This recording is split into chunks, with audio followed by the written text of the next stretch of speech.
Abramos a palavra de Deus no livro de Atos dos Apóstolos, capítulo 18.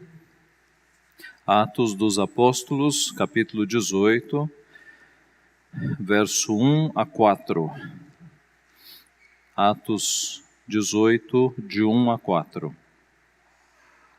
Diz assim a palavra de Deus. Depois disto, deixando Paulo Atenas, partiu para Corinto. Lá encontrou certo judeu chamado Áquila, natural do Ponto, recentemente chegado da Itália com Priscila, sua mulher, em vista de ter Cláudio decretado que todos os judeus se retirassem de Roma. Paulo aproximou-se deles, e posto que eram do mesmo ofício, passou a morar com eles, e ali trabalhava, pois a profissão deles era fazer tendas. E todos os sábados discorria na sinagoga, persuadindo tanto judeus como gregos. Vamos orar mais uma vez? Pai Santo, Deus bendito, nós estamos mais uma vez diante da Tua santa palavra, com os corações desejosos de ouvir a Tua voz. Ó Pai, de sermos alimentados pelo Senhor. Abençoa-nos, portanto, abre o nosso coração, a nossa mente, para que nós entendamos o que aconteceu com os nossos irmãos e percebamos, Pai, a Tua atuação, como o Senhor age na nossa vida, assim como agiu na vida dos Teus servos. Alimenta-nos, portanto, fala ao nosso coração, usa o ministro exterior, que é falho, que é vaso de barro, nas Tuas mãos, e usa especialmente o ministro interior, o Teu Santo Espírito, a falar nas câmaras mais profundas do nosso coração, a fim de que todo o pecado seja revelado e a fim, ó Pai, de que nós sejamos purificados pela Tua palavra. Façamos a Tua vontade, Pai. Reforma, de fato, a nossa vida, transforma o nosso coração, a fim de que a Tua palavra, Pai, possa fazer essa obra em cada um de nós. É o que nós pedimos, em nome de Jesus. Amém. O que fazer quando o desafio é muito grande e nós estamos desencorajados? O que fazer quando o desafio é muito grande e nós estamos desencorajados? A segunda viagem missionária de Paulo não tinha sido nada fácil. A cura da jovem possessa de um espírito maligno provocou a prisão de Paulo e Silas, uma surra de açoites, os irmãos se lembram. Na sequência, em Tessalônica, ele teve que fugir, perseguido pelos judeus de Tessalônica. Na sequência, em Bereia, ele teve que fugir também. Em Atenas, sozinho, ele enfrentou os filósofos, os epicureus e os estoicos, e sozinho enfrentou a elite intelectual daquela época, o Areópago, lá em Atenas. E agora Paulo está prestes a entrar em Corinto, uma cidade muito difícil, uma cidade estratégica, já veremos, mas muito difícil. Corinto era uma cidade de pessoas orgulhosas, e se tem uma coisa difícil, é pregar para pessoas orgulhosas, pessoas que acham que não precisam de religião, que não precisam desse seu Deus, eu estou bem desse jeito. Corinto era uma cidade de pessoas orgulhosas. Corinto era a cidade mais imoral que havia naquela época no mundo antigo. Então, o desafio para Paulo era muito grande. E alguns comentaristas, por causa de um escrito de Paulo que ele escreve depois, passados os anos, quando a igreja de Corinto é criada, passados os anos, lá na frente, ele escreve aos crentes em Corinto com estas palavras: foi em fraqueza, temor e grande tremor que eu estive entre vós. Irmãos, quando eu estive aí, foi em fraqueza, temor e grande temor. 1 Coríntios 2, 3. Então, quando você pega essas palavras de Paulo lá na frente e traz para cá, você percebe que o emocional de Paulo estava afetado. Era um desafio gigantesco evangelizar numa cidade imoral e de pessoas orgulhosas. E assim, meus irmãos, nós vemos que Paulo não retrocedeu, Deus agiu no seu coração, Deus o encorajou para que a obra fosse feita, para que ele seguisse adiante. Corinto era uma cidade de pessoas orgulhosas, por quê? Corinto era um grande centro comercial, era um mercado de fama mundial, população estimada na época de 200 mil habitantes. Corinto era situado num istmo de terra. Istmo é aquele pedacinho de terra entre o continente e a ilha. Então você tinha um continente do lado da Itália, né? O continente ali, um filete de terra e o Peloponeso, a grande ilha. E nesse filete de terra, um istmo, né, na geografia, você tem Corinto. A região mais estreita de Corinto media 3 quilômetros, era estreito mesmo. Tá? Você tinha 2 portos, Lacaion e Cencreia. Esses 2 portos faziam com que o comércio, fazia com que o número de estrangeiros fosse muito grande naquela cidade. Não é à toa que você tem o dom de línguas aparecendo em Atos, numa festa que envolveu muitos estrangeiros, e em Corinto, uma cidade tipicamente cheia de estrangeiros por conta da sua rota comercial. Corinto era uma cidade muito próspera por conta disso. E os seus habitantes, usufruindo de tanto dinheiro que entrava, tinham vidas boas, vidas regaladas. Por isso eles eram orgulhosos. Era uma cidade muito bonita, que tinha passado por destruições, mas em 46 ela foi reconstruída pelo imperador Júlio César. Tudo isso fazia com que o povo fosse extremamente orgulhoso. E quando você lê as cartas que Paulo escreveu depois, as 2 cartas, você percebe esse tom de orgulho. Paulo luta muito contra o orgulho dos já convertidos coríntios. Eles se converteram, mas o orgulho continuou. E Paulo, nas suas cartas, tenta quebrar este orgulho daqueles nossos irmãos. Era uma cidade muito imoral. Na parte alta da cidade, chamada Acrópolis, você tinha um templo dedicado à deusa imaginária Afrodite ou Vênus, com prostitutas cultuais que à noite desciam para a cidade para seduzir os homens. Era um grande desafio para o apóstolo Paulo evangelizar aquela cidade. Isso considerando as grandes lutas que ele já tinha tido até aqui. Mas, meus irmãos, um grande desafio, mas uma grande oportunidade.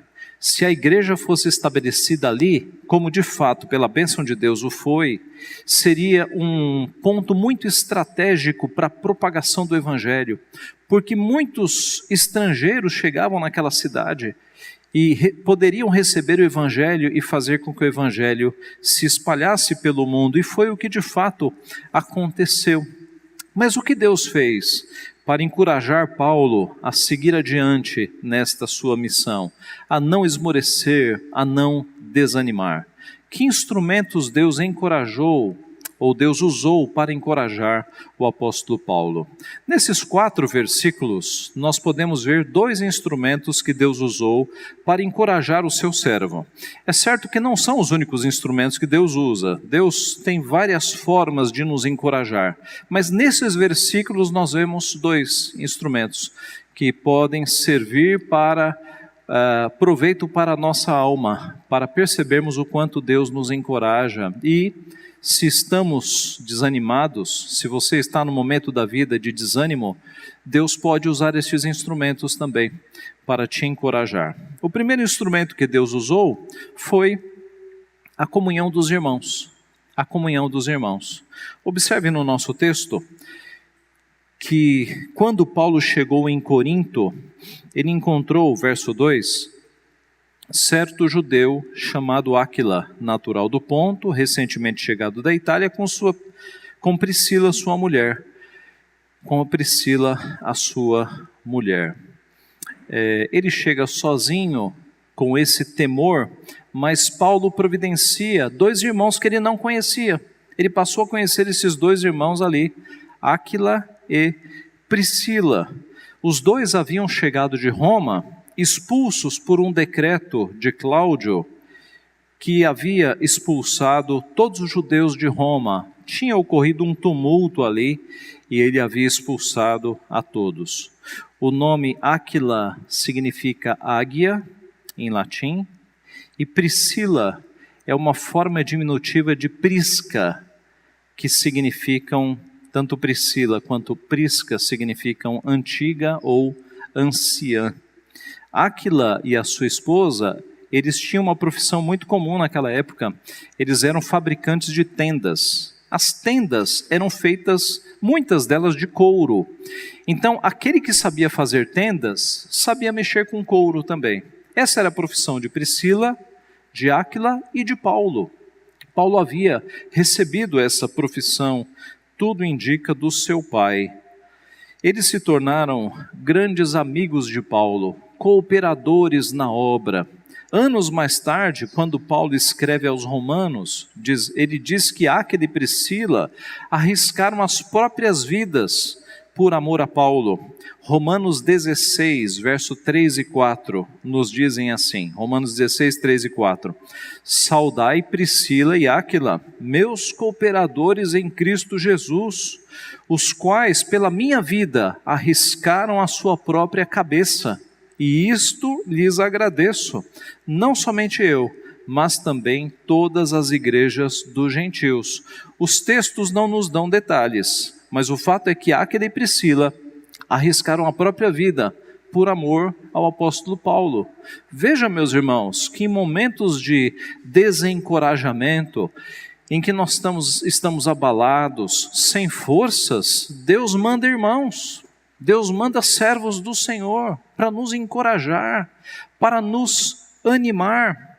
Deus providenciou aqui 2 amigos, 2 irmãos, companheiros, para dividir a carga, para dividir o trabalho. Passou-se algum tempo e Deus mandou mais reforços, mandou Silas e Timóteo. Ele chega sozinho, desanimado, Deus manda irmãos para encorajá-lo. E estes irmãos estavam trazendo ajuda de mais irmãos. Lá em 2 Coríntios 11, 9, nós lemos: E estando entre vós, ao passar privações, não me fiz pesado a ninguém, pois os irmãos, quando vieram da Macedônia, supriram o que me faltava. Então, quando Silas e Timóteo chegaram, eles chegaram trazendo ajuda financeira para o apóstolo Paulo. Tudo indica, ele estava aqui sem nenhum sustento. Por isso, ele voltou à sua profissão de fazer tendas, que era uma forma que ele tinha para se alimentar, fazendo as tendas. Mas note que quando Paulo e Silas chegaram, Timóteo e Silas chegaram, eles trouxeram a ajuda dos irmãos que haviam que estavam lá na Macedônia. Note que rapidamente Deus muda a situação de Paulo. Ele havia chegado sozinho em Corinto, amedrontado, desanimado. Deus manda Priscila, Áquila, Silas e Timóteo e a ajuda dos irmãos da igreja. É assim que Deus faz muitas vezes conosco, quando nós estamos desanimados, abatidos, sozinhos. Deus nos rodeia de irmãos preciosos, Deus nos cerca de amigos que nos trazem palavras confortadoras, animadoras, para que nós sejamos levantados e percebamos que nós não estamos sozinhos. Você se lembra de Elias, quando estava no Monte Horebe, pedindo a Deus a morte? Ele achava que estava sozinho no mundo, e Deus mostra para ele de forma muito clara que ele não estava sozinho, que havia com ele mais 7.000 homens que não haviam dobrado o joelho a Baal. Ele não estava sozinho. De fato, Deus nos ensina que esta comunhão entre irmãos é um instrumento poderoso para o nosso encorajamento. Nós, meus irmãos, quando somos convertidos por Jesus, já sofremos um isolamento. Por vezes a família, ela nos isola. Alguns amigos, quando nos tornamos crentes, se afastam de nós, não é assim? E como é que nós vamos sobreviver sozinhos? Ora, em família da fé. É com a família da fé que nós temos que contar. Nós temos que ter comunhão uns com os outros, não apenas de domingo, mas durante a semana. Devemos de fato suportar as fraquezas uns dos outros, animar uns aos outros. A família da fé é uma bênção, meus irmãos. Nós perdemos amigos, perdemos familiares, mas ganhamos uma família. E uma família que não se resume a, digamos aqui, a Igreja Presbiteriana de Vila Guarani. Quando nós visitamos uma outra igreja, seja de qualquer denominação, nós estamos entre irmãos. Eu já tive essa oportunidade de pregar numa igreja não da Igreja Presbiteriana do Brasil, e chegando lá sem conhecer ninguém, não conhecia pessoalmente nem quem havia me convidado, ele fez um convite pela internet. Quando eu cheguei lá, eu me senti em família. É uma coisa assim, tão diferente, não é? Você nunca ter falado com as pessoas, mas saber que as pessoas são suas irmãs, e você sente que são seus irmãos. A família da fé é uma coisa preciosa. É por isso que os desigrejados estão tão equivocados em achar que podem ser crentes dentro de casa, sem ter comunhão uns com os outros. Eles estão perdendo uma comunhão preciosa, que é a família da fé. Deus usa a família da fé, Deus usa a igreja para que nós sejamos encorajados mutuamente, para que nós não fiquemos sozinhos nas nossas lutas, nas nossas tempestades, nas nossas batalhas. Tiago escreveu assim: confessai, pois, os vossos pecados uns aos outros, e orai uns pelos outros, para serdes curados. Observe aqui a ênfase de Tiago. Confessem os pecados uns aos outros, orem uns pelos outros. Isso não elimina você confessar os pecados a Deus, é porque não é o assunto dele. Ele está aqui num outro ângulo, né? No ângulo da comunhão entre os irmãos. Nós não somos ilhas, nós não podemos viver isolados, nós temos que ter comunhão uns com os outros, confessar os pecados uns aos outros, orarmos uns pelos outros. Isso é um remédio precioso para as lutas da nossa vida. O apóstolo Paulo, escrevendo aos Tessalonicenses, capítulo 5, verso 11, ele diz: consolai-vos, pois, uns aos outros, edificai-vos reciprocamente, como também estáis fazendo. Então, consolem-se entre si, edifiquem-se entre si. O autor a carta aos Hebreus, capítulo 10, verso 24, escreveu: consideremo-nos também uns aos outros, para nos estimularmos ao amor e às boas obras. Cada irmão, motivando cada irmão a que nós sejamos melhores cristãos, melhores crentes, a amarmos mais, a praticarmos mais boas obras. A igreja, a união dos fiéis, a família da fé é uma bênção sem igual. Assim, quando um está desanimado, o outro encoraja. Quando alguém está abatido, o outro levanta. Nós devemos viver nesta união, encorajando uns aos outros. Então, quando você passar por dificuldades, quando você estiver desanimado, não se isole, dê um sinal.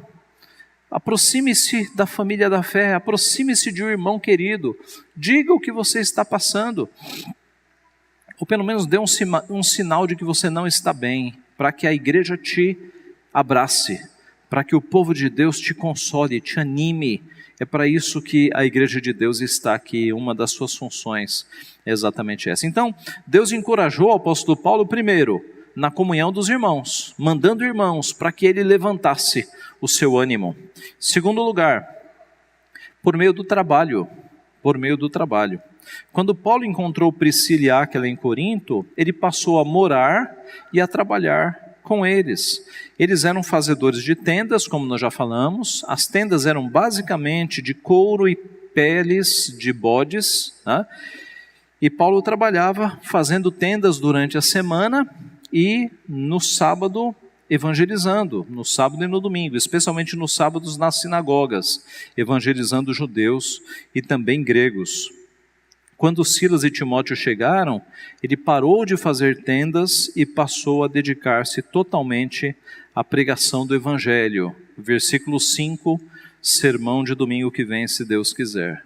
No mundo antigo, era comum o pai ensinar a sua profissão ao filho, de forma que Zebedeu ensinou a pescaria, a arte da pesca, aos seus filhos Tiago e João, de forma que José, marido de Maria, ensinou a Jesus Cristo, já na infância, a arte da carpintaria ou da marcenaria.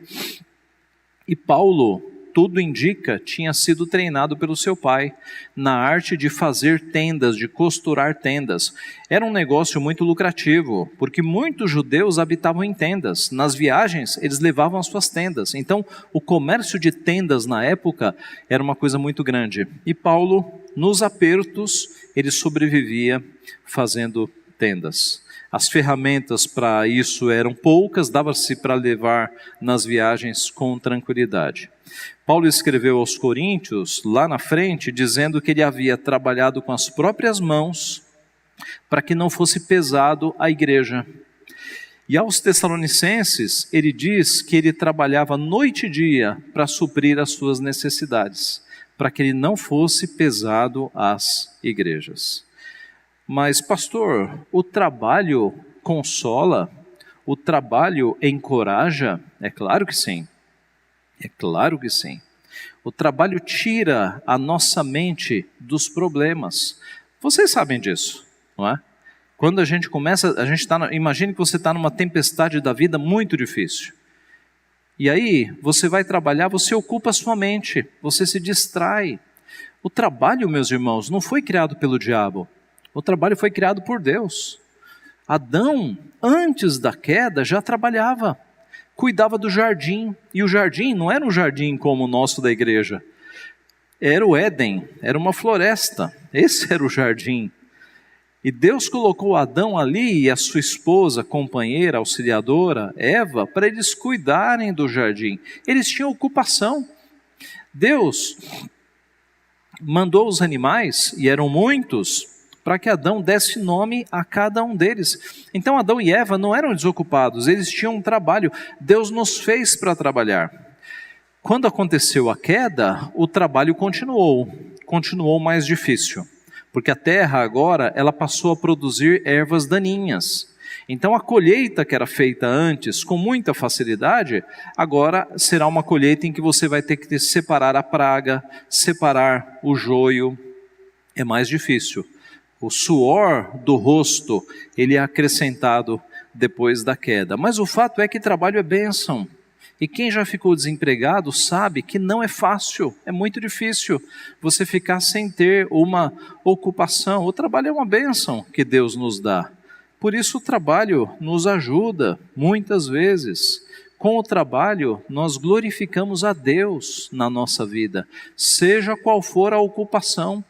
Seja você advogado, corretor, vendedor, microempresário, empresário, bancário, pedreiro, dona de casa, o trabalho é uma bênção de Deus. Com o nosso trabalho nós glorificamos a Deus. Um nosso irmão do passado, William Tyndale, um pastor, ele escreveu o seguinte: há uma diferença entre lavar louças e pregar a palavra de Deus. Mas no tocante a agradar a Deus, nenhuma. O que ele quis dizer? Que tanto o pastor que está pregando numa praça pública está glorificando a Deus, quanto uma irmã que está lavando a sua louça para a glória de Deus, o está fazendo. Quando você está varrendo o quintal da sua casa ou a sua calçada, você está cuidando da terra que é do Senhor, você está glorificando a Deus. O apóstolo Paulo escreveu: portanto, quer comais, quer bebais, ou façais outra coisa qualquer, fazei tudo para a glória de Deus. A nossa vida é de glorificar a Deus. O pastor não glorifica a Deus mais do que você na sua profissão. A tua profissão é um instrumento de glorificar a Deus. E quanto mais exemplar funcionário você for, mais glorificando a Deus você está. O teu testemunho está irradiando o nome de Cristo no teu setor, na tua empresa, no teu comércio. Nós glorificamos a Deus por meio do trabalho. Não ache que você só adora a Deus quando você vem domingo na igreja. Não, a tua vida tem que ser de adoração e de glorificação. A diferença é que no domingo é a família da aliança que se reúne para adorar coletivamente, corporativamente, como corpo de Cristo, para adorar o nosso Deus. E o trabalho de Paulo não era apenas as tendas, né? Na verdade, era um meio de sobrevivência. O seu trabalho era pregar o evangelho. Na sequência do texto, nós vemos isso no verso 4. E todos os sábados discorria na sinagoga, persuadindo tanto judeus como gregos. Esse era o trabalho principal de Paulo, pregar o evangelho. E com esse trabalho também Deus o levantou para que ele não ficasse desanimado. Talvez você tenha percebido o que é que gregos estão fazendo aqui na sinagoga. Sinagoga é lugar de judeu, mas os estudiosos da Bíblia nos mostram que os judeus de Corinto, eles tentavam alcançar os gregos, né? Corinto era local de gregos, estava ali, e eles convidavam os gregos para as sinagogas para tentar evangelizar os gregos. Eles ensinavam aos gentios a respeito do Deus de Israel. E não é à toa que, com o tempo, alguns gregos começaram a se converter ao Evangelho e se tornaram tementes a Deus. Meus irmãos, concluindo então, o que Deus faz quando o desafio é muito grande e nós estamos desanimados? Deus pode agir de várias formas, mas duas formas que nós vemos nesta manhã é que Deus manda reforços, Deus manda irmãos quando nós estamos desanimados, com palavras para nos animar, para nos encorajar. Deus manda os irmãos. A comunhão entre irmãos é muito preciosa, meus irmãos. Por isso, não seja uma ilha, não fique isolado, não saia correndo da igreja quando acabar a programação, não brigue com o irmão da família da fé. É muito triste quando irmãos dentro de uma mesma igreja não se dão, não se falam. Isso é uma completa derrota para o evangelho. Restaure a comunhão que você tinha com aquele irmão. Se você tem aí algum irmão que a comunhão com ele está abalada, aproxime-se desse irmão, restaure esta comunhão.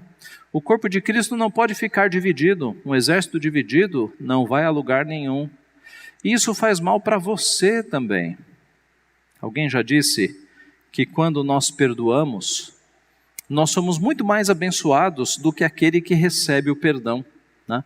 O perdão liberta a nós, não a pessoa, liberta a nós de um coração endurecido, de um coração magoado, de um coração que está preservando mágoas, né, há tanto tempo. O perdão é uma bênção. Perdoe as pessoas que te fizeram algum mal, aproxime-se dessas pessoas, restaure a comunhão. Essa comunhão entre nós é preciosa, ela não pode ser arranhada. E trabalhe. Se você está desempregado, faça outras coisas, pregue o evangelho, faça trabalhos em casa, né? E vamos orar para que Deus traga o emprego para você. E você que está empregado, glorifique a Deus no teu trabalho, faça o melhor, faça com excelência, para que as pessoas olhem para você e falem: olha, aquele crente ali, eu discordo da religião dele, mas que funcionário, que funcionária, faça o melhor, dê um bom testemunho de Cristo. Você vai glorificar a Deus no teu trabalho, na tua ocupação. Faça sempre o melhor e faça sempre a mais. Seja proativo, faça tudo com excelência. O nome de Cristo é glorificado. Quando o desafio for muito grande e você estiver desanimado, Deus vai mandar auxílio, Deus vai mandar irmãos, vai mandar ocupações para que você seja levantado e a obra seja feita. Meus irmãos, Paulo reconheceu que Deus o ajudou. Ele escreve lá na carta aos Coríntios, capítulo 9, verso 2: vós sois o selo do meu apostolado no Senhor. Veja a diferença. Ele estava tão temeroso quando ele chegou em Corinto, um desafio tão grande. O evangelho começou a ser pregado por ele, por Áquila, por Priscila, por Silas e por Timóteo. Deus começou a converter pessoas. E uma igreja foi estabelecida em Corinto, aquela cidade orgulhosa e imoral. Agora tem uma igreja de Cristo. E aí lá na frente Paulo escreve: vocês são o selo do meu apostolado no Senhor. Paulo tem um orgulho santo de ter ajudado a plantar uma igreja naquela cidade. Observe, meus irmãos, o desafio era tão grande, mas para Deus não existe desafio grande. Ele é o Senhor do céu e da terra. Ele fez com que naquela cidade uma igreja nascesse, crentes fossem convertidos. E agora lá na frente Paulo fala: vocês são o selo do meu apostolado. Deus me abençoou com vocês. Deus abençoou o meu ministério com a vida de vocês. Talvez Paulo até tivesse dúvidas que alguém se convertesse naquela cidade, não sabemos, mas era um grande desafio. Deus fez a obra, louvado seja o seu nome. Amém.